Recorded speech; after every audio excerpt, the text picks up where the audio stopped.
പർച്ചേസിങ്ങിനെ കുറിച്ച് പൊതുവെ മിസ്അണ്ടർസ്റ്റാൻഡിംഗ് ഉണ്ടല്ലേ? പക്ഷേ ഗ്രോസറീസും വെജീസും വാങ്ങുന്ന സ്ത്രീകൾ തന്നെ മിടുക്കന്മാര്. അതിന്റെ റീസൺ എന്താണെന്ന് നമുക്ക് എന്തായാലും കണ്ടുപിടിക്കണ്ടേ? നമുക്കൊന്ന് ചെക്ക് ചെയ്യാം, വാ. It's such so difficult when you send men out for shopping because you need to give them specification as to what to buy, and in spite of giving them specification they come up with wrong things, you know. So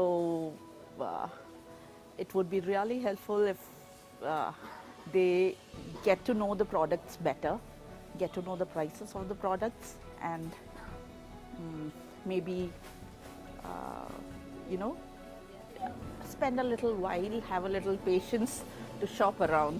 That's what women need from men. വീട്ടുകാരാണ് കൂടുതലും വാങ്ങുക. ഞാൻ select ചെയ്യുന്നതിനേക്കാളും ചിലപ്പോൾ കുറച്ചുകൂടി price നോക്കുന്നത്, date നോക്കുന്നത് എല്ലാം ഹസ്ബൻഡായിരിക്കും കൂടുതൽ നന്നായിട്ട് ചെയ്യുന്നത്. എൻ്റെ വീട്ടിൽ അങ്ങനെയാണ് എൻ്റെ ഒരു ഇത്. അങ്ങനെയല്ല, ഒന്നിച്ച് പോയി പർച്ചേസ് ചെയ്യാറാ പതിവ്. നോർമലി വൈഫ് പർച്ചേസ് ചെയ്യുന്നതാണോ ചേട്ടൻ പർച്ചേസ് ചെയ്യുന്നതാണോ? എല്ലാ സാധനങ്ങളും കറക്റ്റായിട്ട് എത്തുക വൈഫ് പർച്ചേസ് ചെയ്യുമ്പോഴാണ് ആയിരിക്കും.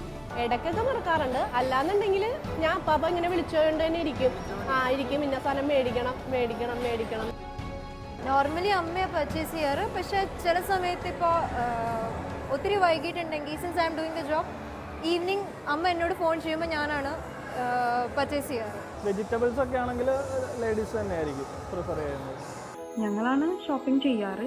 അതാണ് കൂടുതൽ കൺവിൻസിംഗ് ആയിട്ട് തോന്നിയിട്ടുള്ളത്. അത് അവനവൻ എക്സ്പെർട്ട് ചെയ്യുന്നതാണ് ഓരോ കാര്യത്തിലും. വുമൺ അല്ലെങ്കിൽ മാൻ എന്നുള്ള രീതിയിൽ യാതൊരു വ്യത്യാസമില്ല.